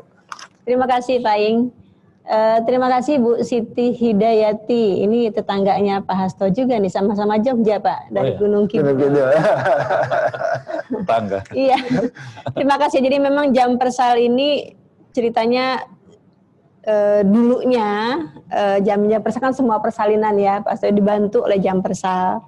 Kemudian masuk dengan saat ini 2016 ada JKN. Dalam undang-undang JKN itu dia tidak masuk sebagai penyakit. Jadi ibu bersalin itu tidak dianggap sebagai orang sakit. Jadi dia jamin terpisah. Memang ada beberapa usulan, bahkan dari POGI sendiri nih Pak Hasto sudah pernah mengusulkan. Harusnya di JKN itu ada terpisah sendiri yang untuk orang sakit sama untuk non persalinan. Tapi tentunya ini kan perlu pembahasan lebih lanjut lagi. Dalam janji Bapak Presiden memang mengatakan bahwa akan menjamin semua persalinan dibiayai oleh pemerintah. Nah, memang terpisah. Jadi kalau kita sebetulnya kalau melihat saat ini cakupan JKN kita sudah 124 juta jiwa, ada lebih dari yang dapat jam pemerintah. Harusnya itu semuanya dijamin oleh JKN. Nah, yang sisanya ini yang jam persal gitu ya. Tapi ini memang sekali lagi kami belum bisa mungkin memberikan jawaban yang memuaskan Bu Siti Hidayati. Beberapa usulan sudah masuk, akan kita lebih detailkan lagi seperti apa dari sisi manfaatnya. Karena memang pola pandang di Undang-Undang JKN itu adalah dia untuk kuratif, itu yang kita nggak bisa masuk. Sedangkan persalinan dianggap bukan kuratif, bukan orang sakit, bukan gitu penyakit ya. Bukan penyakit. Nah ini yang belum mungkin Pak Hasto juga bisa memberikan sebagai opini. Ya, kalau pengalaman saya begini ya, kenapa saya nggak sukses nyerap jam persal di Kulon Progo itu? Ya, dikasih 3 miliar nggak terserap itu. Nah, kenapa tidak terserap itu? Karena apa? Karena semua sudah masuk ke BPJS. Gitu loh. Jika kalau kita cari orang yang nggak masuk BPJS, kemudian akan kita kasih jam persal, sulit. Karena apa? Itu orang-orang itu orang mampu. Sementara jam persal ini kan keperuntukannya juga harus diberikan namanya bantuan. Ini kan harus orang yang tidak mampu. Gitu kan. Betul. Sehingga kalau nanti kita laksanakan ya takut jadi temuan. Ya, sehingga lebih aman tidak diserap. Gitu. Ya, lebih aman tidak. Karena kalau double claim juga nggak bagus. Ini kan, ini sudah jelas masuk BPJS. Gitu. Ya, yang karena kan tadi Bu Eni sampaikan sekarang sudah 124 juta, 120 juta. Jadi sudah banyak sekali itu. Ya, yang masuk BPJS itu sudah banyak sekali. Yang PBI itu sudah banyak sekali. Sehingga kalau kita suruh nyerap yang di luar PBI dengan disediakan jam persal, wah berat ya, sulit ya. Sehingga akhirnya jam persal ini tidak terserap itu. Makanya betul kalau ada pertanyaan kenapa nggak dijadikan satu ya. Itu ada betulnya lah. Betul. Saya bisa tambahkan juga nih Pak Ing, karena jam persal kan peruntukannya kan tidak hanya untuk pertolongan persalinan. Dia juga salah satu alasannya ada untuk mendekatkan ketika orang menjelang persalinan untuk daerah-daerah yang jauh. Jadi dia bisa untuk rumah tunggu kelahiran, juga untuk transportasinya. Ketika orang misalnya saya punya jaminan JKN nih Pak Hasto, tapi untuk transport ke rumah sakit saya nggak punya. Nah ini bisa digunakan. Iya, bisa digunakan. Bahkan untuk pendampingnya pun juga dibiayai di tempat rumah tunggu kelahiran itu gitu. Baik. Makasih Bu Eni, Pak Hasto. Memang persalinan dengan tenaga kesehatan itu dan di fasilitas kesehatan itu kita dorong betul ya. Untuk sebagai salah satu intervensi, karena bagaimanapun itu akan menentukan gitu ya kesehatan ibu dan anak, keselamatan ibu dan anaknya gitu ya. Tapi Bu Eni tadi menyampaikan bahwa ini ternyata tidak digolongkan sebagai sebuah penyakit ya Pak. Dan Pak Hasto menyampaikan memang orang melahirkan orang sehat. Orang sehat ya. Dan Pak Hasto menyampaikan ternyata ada hal lain, yaitu kesulitan dari sisi teknis, kekhawatiran tentang double claim dan yang lain-lain yang mungkin itu harus diperbaiki. Tapi memang jaminan kesehatan ini menjadi satu PR ya Bu ya, buat pemerintah untuk menyatukan, memperbaiki ke depannya seperti apa gitu ya. Baik, mungkin itu jawaban. Baik, Bapak Ibu sekalian, ini ada pertanyaan kedua dari Pak Akhyar, Bapeda Kabupaten Buton Selatan, Sulawesi Tenggara. Pertanyaannya adalah, apakah yang selama ini sudah dilakukan BKKBN Pak terkait dengan stunting? Tadi Pak Hasto sebetulnya udah cerita banyak. Cuma beliau sepertinya ingin mendengar suara Bapak lagi. Silakan Pak Hasto, Pak. Ya baik, Pak Akhyar dari jauh nih ya, dari Buton Selatan. Ya, terima kasih dan salam untuk teman-teman di Buton ya. Pak Akhyar, jadi tadi saya sudah cerita bahwa sebetulnya stunting itu sangat dekat dengan spacing atau stunting itu sangat dekat dengan jarak antara kehamilan yang sekarang dengan kehamilan yang akan datang. Jadi semua penelitian menunjukkan bahwa kalau jaraknya lebih dari 24 bulan, maka tidak terjadi undernutrition. Kalau jarak kehamilannya lebih dari 24 bulan. Artinya apa? Anaknya tidak kurang gizi, ibunya juga tidak kurang gizi. Ini kalau jaraknya 24 bulan itu artinya melahirkannya sudah 24 ditambah 9 bulan, Pak. Jadi melahirkannya sudah 33 bulan jaraknya dengan melahirkan yang dulu. Lah disinilah peran BKKBN kalau menurut saya ketika kita kerja keras untuk bagaimana ada aseptor baru, bagaimana kalau sudah melahirkan harus kita kerjakan segera kontrasepsi. Makanya BKKBN sekarang ini kami memesan pil yang mudah-mudahan di tahun 2020 ini sudah bisa kita selenggarakan adalah pil yang tidak mengganggu ibu menyusui. Iya, karena kemarin pil yang ada yang diberikan dari BKBN, pilnya adalah pil yang kalau diminum air susunya kering gitu ya. Nah sekarang kita ubah polisinya adalah membuat pil progesteron only pill, yang ini tidak membuat orang itu air susunya kering. Ini kebijakan yang pertama. Kebijakan yang kedua, dulu memang ini mohon izin sama Bu Eni bahwa kita kan memang PKB ini tidak boleh membawa obat gitu ya. Tetapi di masa pandemi ini saya mohon izin ini karena rantai pasok ini penting gitu untuk supaya Pak Presiden menyarankan supaya tidak hanya sending tapi deliver. Ya. Maka ini PKB juga kita gerakkan agar dia membantu bidan. Kalau misalkan membantu vaskes dengan catatan memang di request ya, memang diminta oleh bidan atau vaskes untuk membantu mendistribusikan obat ke sana. Nah inilah juga mendukung supaya spacing tidak terjadi terlalu dekat sehingga stuntingnya juga berkurang. Kemudian program yang direct memang kita bina keluarga balita, kemudian kita di sana mengadakan tadi kit-kit untuk stunting, tambahannya adalah yang dulu belum ada adalah siap nikah ya. Program siap nikah paham stunting ini. Karena tadi kita punya 2,6 juta tadi yang itu menjadi sasaran bidik yang itu tidak dilirik orang itu. Padahal itu jelas itu. Itulah barangkali Pak Ahyar ya. Pak Ahyar program barunya diantaranya itu. Ya, masih. Baik, terima kasih Pak Hasto. Ini mau menambahkan? Boleh iya. Iya, silakan. Ingat dulu kalau sama Bu Nila Pak Hasto. Iya. Kalau kita berencana, tentunya stunting itu akan bisa diturunkan. Artinya ketika orang menikah itu kan dia punya rencana membuat sebuah keluarga. Betul. Nah bukan berarti kalau menikah harus cepat-cepat punya anak. Saya selalu bilang jangan dong kalau hadir tempat pernikahan mendoakan tahun depan punya momongan ya gitu. Harusnya pasangannya punya rencana dulu kapan siapnya. Dulu sampai saya tuh pernah diketahui loh Pak Hasto, di Jawa Tengah ngomong sebelum harusnya ada surat izin hamil dulu. Salah satu indikator saya sampai tuh indikatornya HB-nya aja deh. Kan HB kita tuh 54% ibu hamil itu HB-nya rendah. Nah kalau dia HB-nya bagus waktu dia hamil, minimal itu mengurangi resiko kehamilannya. Belum lagi katanya kesiapan ekonomi, kesiapan sosial, kesiapan umur yang paling banyak nih Pak Hasto. Orang menikahnya katanya kemudian agama tahun 97 itu 49,8% itu umurnya di bawah 18 tahun perempuannya ya. Jadi ini kan tantangan banget buat kita.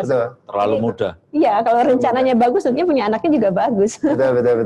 Dan yang ini Bapak Ibu di daerah pasti juga merasakan ya. Orang itu tidak nyiapkan sama sekali untuk hamil itu. Pasangan usia subur baru itu, Pak Ing. Jadi mereka ini kalau pre-wedding, habis puluhan juta itu ya. Pre-wedding, selfie sana, foto sini. Tapi asam folat yang harus menyiapkan telur. Kemudian zinc yang harus untuk menyiapkan sperma suaminya. Itu nggak dibeli sama sekali. Itu kan cuma puluh ribu rupiah paling-paling. Itu nggak dibeli, tapi pre-weddingnya bisa 50 juta gitu loh. Betul. Itulah contoh ekstrimnya. Mungkin buat Bapak Ibu yang pasangan usia subur ya, harus merubah mindset nih gitu ya, daripada melakukan foto prewedding yang puluhan juta itu, lebih baik beli tablet tambah darah gitu ya, beli zinc gitu ya, asam folat betul, kalau perlu periksa laboratorium lah untuk HB-nya seperti Bu Eni. Data Riskesdas 2018 kan hampir 50% ibu hamil itu anemia ya. Dan itu menunjukkan bahwa prakonsepsi ini betul-betul harus diperhatikan Sehingga akhirnya ini Pak Ing, jadi karena anemi juga akhirnya apa? Yang lahir prematur bisa sampai 20%. Kemudian yang lahir dengan intrauterine growth retardation yang ukurannya tuh di bawah standar bisa IUGR-nya 10% ya UGR. Ya kita itu sudah punya modal 30% untuk Iya. jadi stunting. Cocok kalau angka stunting itu 30%. 30% ya. Sehingga betul, kalau betul. mau menjadikan 14% ya yang prematur juga harus turun, yang IUGR intrauterine growth retardation juga harus turun kan begitu. Ya. Betul, betul. Jadi semua sektor ya harus Iya. bergerak bersama untuk bekerja bersama gitu ya, Pak, yang melakukan pencegahan stunting itu. Baik, Pak Hasto, Bu Eni, ini ada satu pertanyaan yang ingin menyampaikan secara langsung kepada Bapak dan Ibu. Ini jauh sekali dari Nabire, dari Papua, Pak Andarias Kambuaya, dari BKKBN nih Pak. Oh iya. Gitu. Ingin diskusi dengan Bapak. Silakan Pak Andarias. Andarias. Selamat siang Pak. Pak Andarias. Sambil kita menunggu koneksinya. Halo. Pak Andarias. Halo Pak. Apa kabar Pak? Selamat siang. Selamat siang Pak. Apa kabar Pak? Sehat? Sehat, baik-baik. Ya. Ya. Baik ya. Di kantor Pak? Ya, di kantor. Oh, sama teman-teman ya? Ya, nanti saya sampaikan. Oh, baik. Silakan Pak. Ya. Di sini ada Pak Hasto dan Bu Eni. Silakan Pak. Ya, terima kasih atas waktu yang diberikan. Selamat siang Pak Hasto. Ya, selamat siang. Terima kasih. Ya, ada beberapa hal yang saya sampaikan terkait dengan apa yang tadi Bapak sampaikan. Yang pertama mengenai stunting. Ya. Khusus kami di Papua dan lebih khusus lagi di Kabupaten Nabire, ada beberapa wilayah yang sudah menjadi pemetaan daerah atau wilayah stunting yang kami sulit untuk jangkaui. Seperti di 2 distrik, yaitu distrik Dipa dan Menau. Itu kalau kami sampai di sana harus menggunakan charteran helikopter. Sekali terbang charter 50 juta, 55 juta. Jadi pulang pergi 110 juta. Wow. Nah, Luar biasa. jadi Ya, kalau Pak. kira-kira pelayanan kami di sana itu bagaimana? Karena APBD kami terbatas. Jadi kami tidak bisa mampu sampai di sana. Sehingga kami mohon Bapak sebagai Kepala BKKBN lebih memahami program KKBPK yang dulu dan sekarang Bangga Kencana, sehingga mungkin ada kebijakan-kebijakan yang terkait dengan penganggaran lalu IDAK bagi kami di daerah, sehingga kami bisa sampai kepada daerah-daerah yang sulit dijangkaui seperti tadi. Itu yang pertama. Kemudian terkait dengan kebijakan anggaran di APBD sangat kecil, jadi kami minta semacam ada surat tertulis kepada Bupati supaya memperhatikan hal itu, karena kami anggaran setiap tahun terbatas. Kami BKKBN Nabire setiap tahun hanya dapat DBH 1 miliar saja, jadi kalau kami bagi dengan rutin ini tidak cukup, sehingga mungkin ada surat tertulis dari BKKBN pusat kepada Bupati sehingga bisa menjadi pertimbangan. Itu yang pertama. Yang kedua, yang terkait dengan pelayanan KB. Pelayanan KB kami di Nabire, mereka yang sudah punya askes itu yang mendapat klaim askes dari pemerintah. Sementara masyarakat di Nabire sebagian besar tidak mempunyai KTP, tidak mempunyai askes, sehingga tidak mendapat klaim askes. Iya. Sehingga kami mohon kalau bisa ada operasional, semacam operasional begitu untuk pelayanan KB buat kami di daerah, khusus untuk bidan yang melayani. Itu untuk pelayanan KB. Kemudian yang ketiga ini saran saja Bapak. Ya. Mudah-mudahan Bapak baru jadi kepala BKKBN, terkait dengan kita BKKBN berada di bawah Kementerian Kesehatan. Jadi proses susulan kita atau komunikasi kami dengan pusat terkait dengan penganggaran. Jadi kalau bisa ke depan diperjuangkan kita punya kementerian tersendiri. Jajaran BKKBN. Jangan kita bergantung lagi di Kementerian Kesehatan.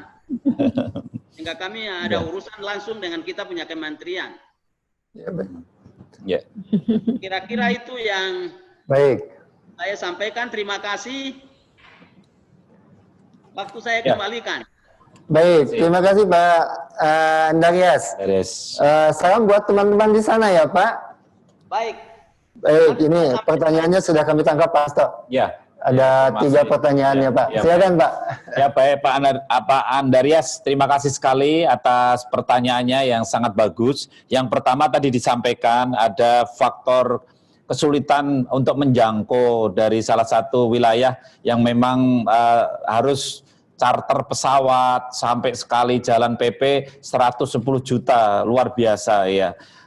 Saya berharap begini Bapak, ini di Nabire, coba hal-hal seperti ini ditulis, kemudian disampaikan pada kami, dan kemudian kami akan mempelajari. Karena bagaimanapun juga kalau memang populasinya atau jumlahnya banyak, tentu ini penting ya untuk kemudian kita melakukan visiting atau melakukan kunjungan. Meskipun barangkali tidak setahun, barangkali cuma bisa sekali, tidak apa-apa. Tapi untuk memetakan, untuk melakukan suatu intervensi di sana penting sekali. Oleh karena itu, saya mohon untuk bisa disampaikan dalam bentuk tertulis ya. Kemudian yang kedua, betul Bapak, saya kira saya percaya bahwa APBD di daerah-daerah itu kan terbatas ya. Kemudian tadi sudah disampaikan hanya 1 miliar untuk berbagai kegiatan gitu, di OPDKB-nya tentunya sangat terbatas. Kami siap, tadi yang Bapak sampaikan kepada kami adalah untuk membuat surat ya. Karena memang sudah didukung oleh Pak Mendagri bahwa dalam hal ini ada Permendagri yang menyatakan untuk di kabupaten-kabupaten itu sudah ada akunnya untuk APBD-nya bisa dialokasikan untuk kegiatan-kegiatan yang terkait dengan KB. Iya. Oleh karena itu ini kan hal baru. Kami dengan senang Bapak nanti kami membuat surat kepada Bupati, Wali Kota untuk hal ini. Meskipun kemarin juga sudah bikin surat sebetulnya, tapi mungkin ini Nabire saya cek mungkin kalau siapa tahu masih belum sampai atau apa. Nabire kita kalau perlu kita kita surati lagi. Kemudian ini agak unik juga memang ya memang ini problematika yang tidak bisa kita pungkiri Pak Ing. Jadi karena apa? Memang di Papua saya ke sana beberapa kali itu banyak yang nggak punya KTP. Iya. Ya, jadi ini banyak yang nggak punya KTP. Makanya terus kalau pemilihan kan juga pakai noken dan sebagainya karena memang KTP mungkin menjadi hal yang belum tentu dimiliki. Sehingga BPJS juga belum masuk karena tidak ada data by name yang bisa dipertaruhkan secara hukum. Betul. Tetapi Bapak untuk yang dari BKKBN kita punya namanya dana penggerakan, ya. Jadi yang untuk MKJP, metode kontrasepsi jangka panjang, untuk pasang susuk, pasang IUD itu ada termasuk untuk vasektomi, tubektomi. Khusus di tahun ini, ya di masa pandemi ini, yang vasektomi, tubektomi silahkan boleh digeser untuk pasang susuk dan pasang IUD gitu. Karena di masa pandemi ini untuk mencari orang untuk dioperasi tidak mudah ya, dan rumah sakit yang mau operasi, dokter yang mau operasi juga tidak gampang. Sehingga kami ambil kebijakan, Bapak bisa menggunakan anggaran yang penggerakan itu, ya. Kemudian nanti Bapak melakukan pasang susuk, pasang IUD pakai dana penggerakan. Di tahun 2020 ini sudah ada anggaran itu.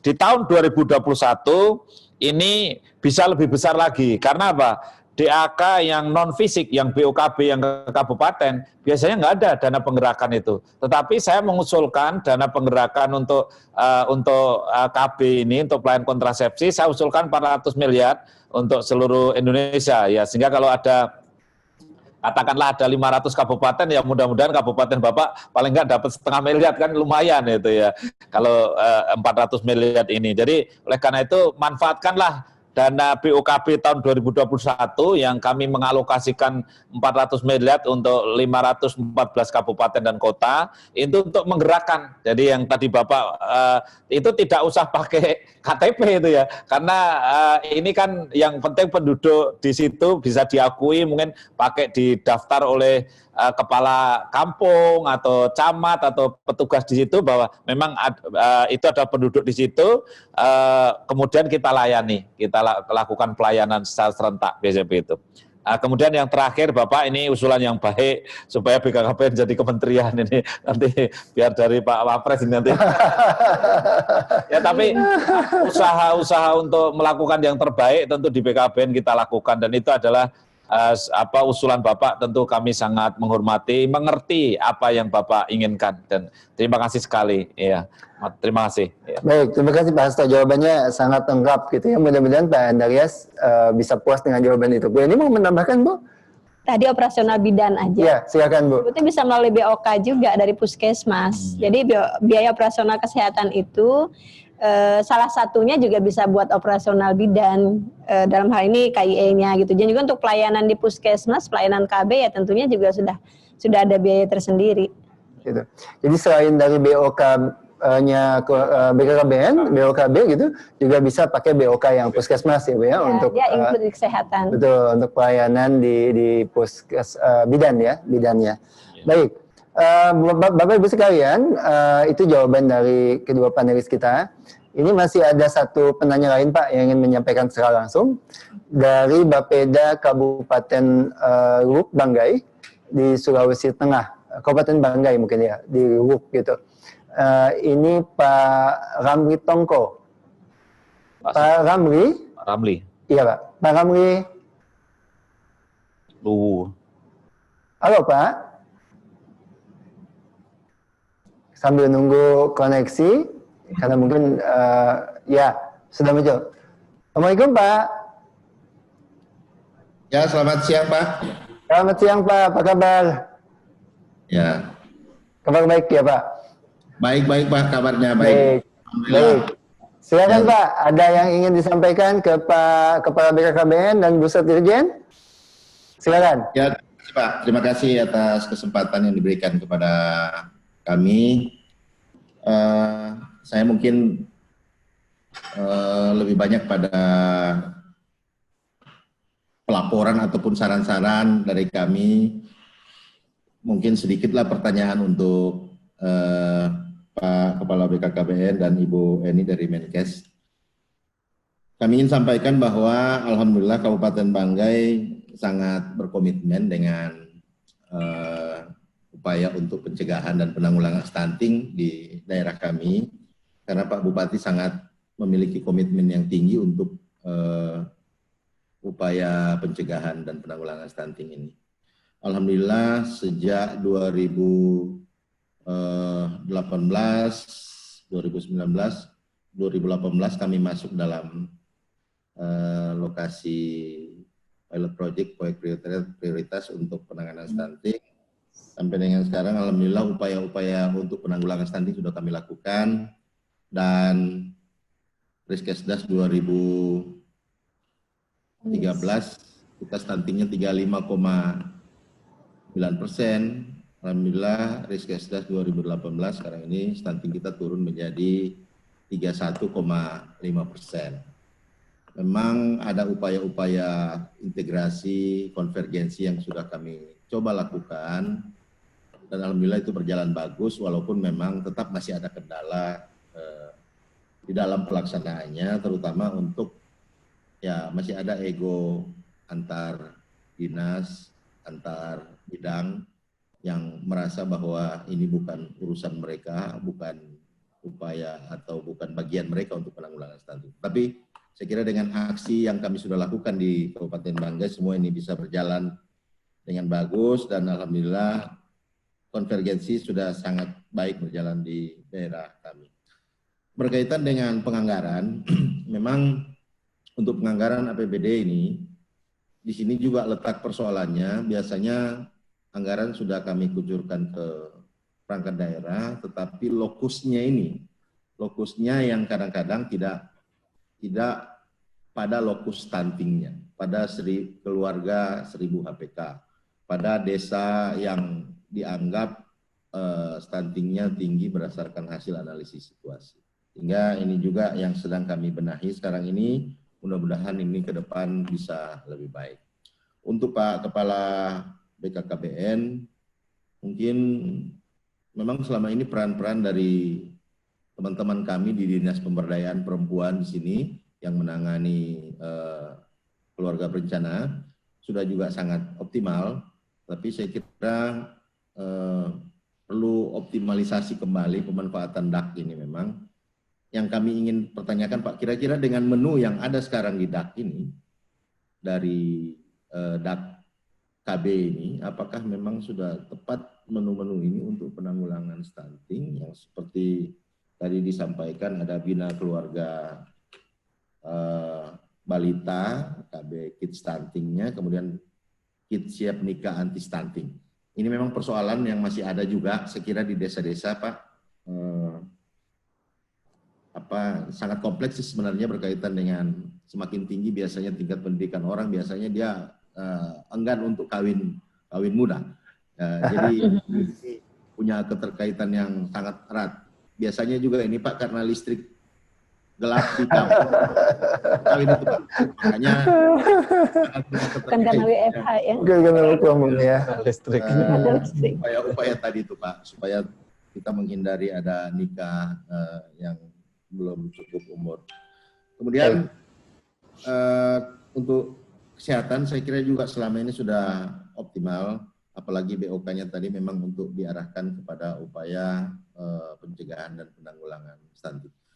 Kalau dari kami sih sebenarnya Pak, ini hanya tinggal bagaimana jalannya koordinasi lintas sektor di tingkat daerah. Terlaksana dengan baik kalau komitmen pimpinan memang sangat mendukung untuk ini. Kalau komitmen sangat care dengan ini saya kira. Tadi Pak kami cek, rupanya belum semua juga di dalam menu DAK di Krishna itu Pak, logprintnya belum terbuka. Ada beberapa yang kami sudah cek tadi, 1 jam sebelumnya kami cek, kan 360 beberapa daerah itu kabupaten kan menjadi lokus prioritas. Saya kira 360. Ini belum terbuka beberapa Pak, kami sudah coba cek karena sekarang kami sedang melakukan upaya penginputan untuk usulan DAK 2021 yang kesehatan dan KB. Kalau KB-nya sudah terbuka ini, kesehatan tadi masih ada beberapa yang masih belum terbuka logprintnya. Saya kira itu saja Pak dari kami, mohon maaf kalau ada kekurangan atau salah kata. Terima kasih. Assalamualaikum warahmatullahi wabarakatuh. Selamat siang. Salam. Waalaikumsalam warahmatullahi wabarakatuh. Terima kasih Pak Ramli atas pertanyaannya dan beberapa masukan. Memang Bangga ini komitmen bupatinya sangat baik ya. Kami sempat ketemu beberapa kali dengan beliau juga, dengan Pak Wakil Bupati juga untuk berdiskusi tentang beberapa hal gitu. Kampanye dilaksanakan oleh mereka dengan baik gitu. Tapi ada pertanyaan Pak tadi tentang DAKKB tadi ya, apakah sudah tepat atau belum? Tapi saya pikir Pak Hasto tadi menjelaskan cukup panjang lebar ya tentang itu. Mungkin nanti Bapak bisa menambahkan beberapa hal. Kemudian nanti tentang lokus, mungkin tadi harusnya di sesi pertama nih dibahas tentang lokus itu, termasuk pertanyaan tentang Krishna kita akan bahas nanti di sesi siang. Kebetulan Pak Basa Hernowo yang dari Sisdur Bappenas akan menyampaikan juga tentang Krishna itu Pak. Jadi mungkin Pak Kepala KBN dan Ibu nanti menjawab untuk pertanyaan terkait dengan DAKKB dan yang lainnya Pak. Silakan Pak Hasto. Iya, baik. Terima kasih Pak Romli selaku Kepala Bapeda di Kabupaten Bangil di Luwu Tengah ini ya. Saya ucapkan selamat juga tadi kalau Riskesdas di 2013 stuntingnya 35, kemudian di 2018 stuntingnya menjadi 31,5 sehingga menurut saya itu sukses ya, untuk bisa menurunkan stunting karena menurunkan stunting itu tidak bisa drastis sekali dalam waktu singkat ya. Kemudian yang tadi disampaikan upaya kita untuk mencegah stunting melalui tadi program bagi yang mereka itu sudah istilahnya sudah lahir, kemudian dia memang sudah menjadi bagian dari stunting, kemudian kita gencar melakukan bina keluarga balita, agar balita-balita baik yang stunting maupun yang tidak stunting ini kemudian bisa dirawat dengan sebaik-baiknya, dan kemudian tidak ada stunting sekunder ya, yang semula 1 tahun pertama nggak stunting, masuk tahun kedua kok malah jadi stunting di 1 tahun berikutnya ini. Nah, ini juga kita lakukan dengan pendekatan tadi, bina keluarga balita, terlebihnya kepada baduta. Kemudian tadi program berikutnya adalah yang siap nikah, paham stunting. Nah, yang lain-lainnya memang keluarga balita ini termasuk yang hamil, ya. Yang hamil juga harus sudah kita sentuh. Dan sekarang ini di buku ANC, Antenatal Care, itu di situ sudah ada menunya untuk rencana KB-nya. Jadi kan ini kan sudah bagus ya. Nah, oleh karena itu Bapak, ini sebetulnya programnya ya sudah, kalau toh belum sempurna, mungkin sempurna itu kan memang masih harus selalu diupayakan. Tetapi kalau seandainya ini bisa dilaksanakan dengan sebaik-baiknya, jangan hanya proses, tetapi outputnya gitu loh.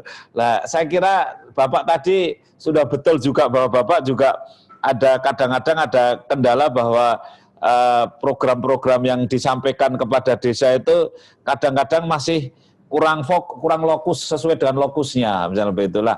Oleh karena itu, kalau menurut saya Bapak, ini kita kawal dulu yang ada ini, kemudian bagi kami itu yang paling penting itu kita itu bisa melakukan diagnosis sebetulnya. Diagnosis itu begini ya, keluarga ini anaknya stunting, sebetulnya sebabnya apa? Keluarga yang satunya anaknya juga stunting, sebabnya beda ternyata.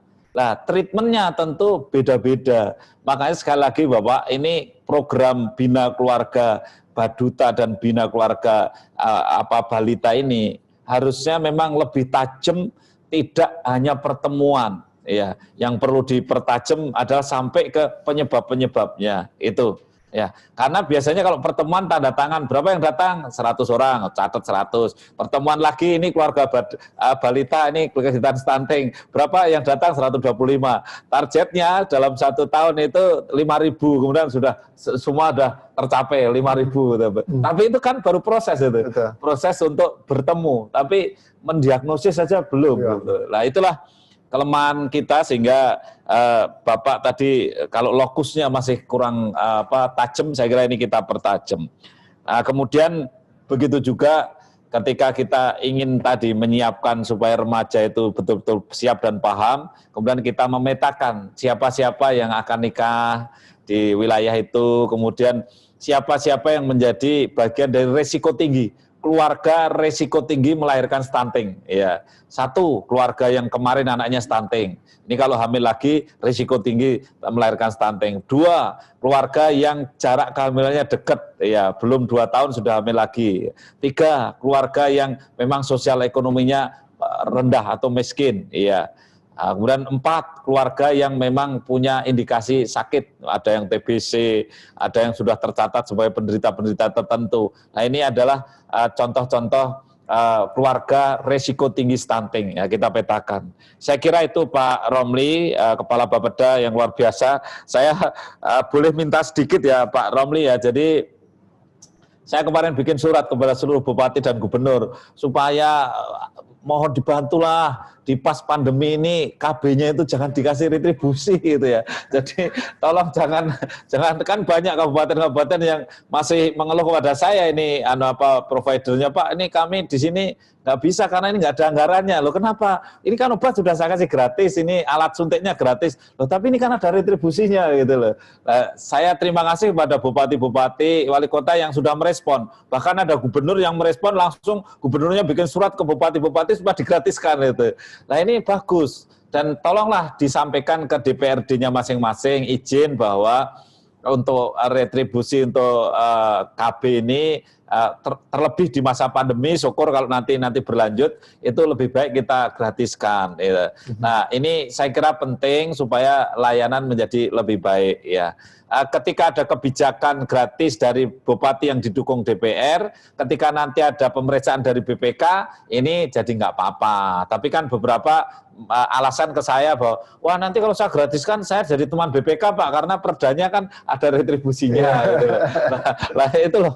Jadi makanya ini kan pelayanan wajib ini jadi dasar ya yang harus kita kerjakan ya. Saya kira itu Pak. Baik. Terima kasih ya. Terima kasih Pak Hasto jawabannya. Bu Eni mau menambahkan Bu? Ya, terima kasih, mungkin saya memberikan apresiasi ya. Memang Pak Ramli dari Lubuk Banggai, suaranya udah kemana-mana sih Pak. Keberhasilan di Lubuk Banggai cukup bagus, komitmennya, konvergensinya udah bagus. Rasanya jawaban Pak Hasto sudah lengkap banget ya. Pengalaman the best Bupati. Yeah. Jadi udah lengkap banget bagaimana Pak Lubuk Banggai sudah mampu menurunkan, tapi upaya mencegahnya jangan sampai nanti lahir lagi yang stunting Pak. Itu kayaknya komplit banget jawaban Pak Hasto. Jadi rasanya dilanjutkan konvergensinya Pak. Insya Allah ini akan mampu lebih menurunkan lagi angka stunting di Lubuk Banggai. Sekali lagi selamat.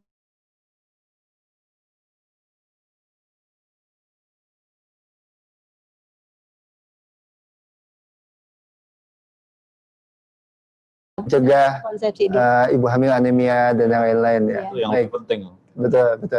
Baik, Pak Hasto dan Ibu Eni, ini udah jam 12:04 gitu ya. Sesi ini kita harus segera akhiri Bapak Ibu sekalian. Tapi sebelum saya akhiri, saya mohon kesediaan Pak Hasto dan Ibu Eni menyampaikan statement penutup yang mungkin memberikan arahan atau harapan gitu kepada pemerintah daerah untuk program percepatan pencegahan stunting ke depan itu sebaiknya seperti apa? Mungkin saya mulai dari Pak Hasto terlebih dahulu, setelah itu kemudian Bu Eni. Silakan Pak. Ya baik, Bapak Ibu sekalian, terlebih yang ada di daerah ini, kami terima kasih pada Pak Ing ini dia diberi kesempatan untuk bisa dialog dengan Bapak Ibu sekalian. Dan pesan saya bahwa urusan stunting itu betul-betul urusan preventif yang paling penting sekali. Oleh karena itu marilah kita mencegahnya itu di hulu, jangan di hilir. Ya, itu hal yang penting sekali. Dan Bapak Ibu sekalian, bahwa kita ini sekarang ada di window opportunity atau peluang untuk memetik bonus demografi. Ya, dan peluang itu tidak berulang 2-3 kali. Sebetulnya kalau toh mau berulang 2 kali bisa, tapi berat sekali. Sehingga kalau kita tidak melahirkan generasi yang unggul dengan cara menurunkan stunting, saya khawatir kalau bonus demografi itu lewat, sementara kita sudah masuk ke aging population atau populasi yang menua gitu. Sehingga jangan sampai orang bilang katakanlah growing old before growing rich ya. Artinya kita menua tapi sebelum kaya. Jadi jangan sampai terjadi itu. Caranya adalah mari kita bersama-sama kita cegah stunting. Terima kasih. Ya. Baik, terima kasih Bu. Silakan Bu. Ya, terima kasih juga terima kasih kepada TMP2K sudah memberikan kesempatan ini luar biasa. Sekali lagi dengan sosialisasi untuk DAK 2021 sebuah perencanaan yang baik. Kami berharap ke depan konvergensi kita bisa semakin kuat, libatkan semua pihak karena tidak mungkin oleh kesehatan sendiri, tidak mungkin oleh BKKBN sendiri, tapi juga pendidikan, dari juga agamanya, dari sosialnya, dari semua lintas sektor, swasta, semua yang terlibat di pemerintah daerah juga harus dilihat sumber-sumber daya yang ada, termasuk misalnya di situ ada akademi baik itu yang kesehatan maupun bukan, agar juga bersama-sama kita menangani masalah kesehatan yang ada, khususnya pada stunting. Libatkan mahasiswa-mahasiswa juga, perguruan tinggi juga, agar mereka juga bisa berkontribusi pada upaya kita dalam meningkatkan kesehatan masyarakat dan menurunkan stunting ini. Demikian mungkin, terima kasih sekali lagi kepada Pak Ing dan tim yang luar biasa kegiatan hari ini. Baik, terima kasih Bu Eni, Pak Hasto atas statement penutupnya. Mudah-mudahan menjadi motivasi buat kita semua ya, untuk terus bekerja, menciptakan generasi penerus yang unggul ya untuk Indonesia yang lebih baik. Bapak Ibu sekalian, dari diskusi kita di sesi kedua ini, kita dapat satu pesan yang sangat berguna. Yang pertama adalah bahwa pencegahan stunting itu harus dimulai dari intervensi terhadap pasangan usia subur, termasuk di dalamnya dimulai dari remaja. Karena itu akan menyiapkan calon ibu untuk bisa melahirkan generasi yang sehat gitu ya, tidak stunting. Nah, yang kedua, Bapak Ibu sekalian, pemerintah pusat berkoordinasi dan mengalokasikan anggaran yang cukup banyak untuk mendukung pemerintah daerah dalam melakukan hal tersebut, yang dialokasikan melalui berbagai mekanisme, salah satunya melalui DAK. BKKBN dan Kemenkes mengalokasikan DAK fisik dan non-fisik untuk mendukung kegiatan-kegiatan yang dilakukan oleh Bapak Ibu sekalian di kabupaten kota. Yang ketiga, Bapak Ibu sekalian, ini kita punya waktu yang terbatas untuk proses pengusulan, jadi mohon kabupaten kota untuk segera mengoptimalkan. Kalau dulu kita kesulitan anggaran, sekarang uangnya banyak, tapi banyak yang tidak termanfaatkan ya Pak ya. Pengalaman tahun sebelumnya menunjukkan seperti itu. Yang keempat, Bapak Ibu, saya menambahkan sedikit terkait lokus. Lokus desa itu Bapak Ibu dihasilkan dari hasil analisis situasi dari 8 aksi konvergensi yang difasilitasi oleh Kementerian Dalam Negeri. Tadi saya melihat ada beberapa pertanyaan, apakah harus ditetapkan oleh Bupati atau tidak ya? Lokus prioritas di kabupaten kota harus ditetapkan oleh Bupati atau Wali Kota, sehingga itu kemudian menjadi resmi. Tadi Bapak ada pertanyaan tentang Lokpri yang belum dibuka dalam Krisna. Nanti kita akan bahas di sesi ketiga yang akan kita mulai pada jam 1.30. Mungkin itu yang bisa saya sampaikan, tapi sebelum saya akhiri, saya ingatkan kembali bahwa kita masih punya sesi ketiga, Pak Hasto, Bu Eni. Bapak Ibu sekalian, nanti akan hadir bersama kita Bapak Dirjen Cipta Karya dari Kementerian PUPR, kemudian Ibu Kepala Biro Perencanaan dari Kementerian Lingkungan Hidup, serta Pak Direktur Sistem dan Prosedur Pendanaan Pembangunan yang akan menjelaskan tentang Krisna. Sekali lagi kita akan mulai jam 13.30. Jadi Bapak Ibu sekalian bisa makan dulu, istirahat dulu, sholat dulu. Setelah itu kembali bergabung bersama kami di webinar kali ini. Materi silakan diunduh di link yang akan disediakan oleh panitia. Kemudian untuk yang ingin mengikuti lomba foto silakan dilihat di Instagramnya. Dan YouTube-nya juga bisa menjadi media untuk mengikuti acara ini. Baik Bapak Ibu, sekali lagi saya ucapkan terima kasih Pak Hasto, Bu Eni atas waktunya. Mudah-mudahan apa yang kita diskusikan hari ini bisa bermanfaat buat Indonesia ke depannya. Terima kasih. Saya atas nama panitia mohon maaf jika ada hal yang tidak berkenan di sesi ini. Kita ketemu lagi nanti di sesi siang. Terima kasih. Assalamualaikum warahmatullahi wabarakatuh.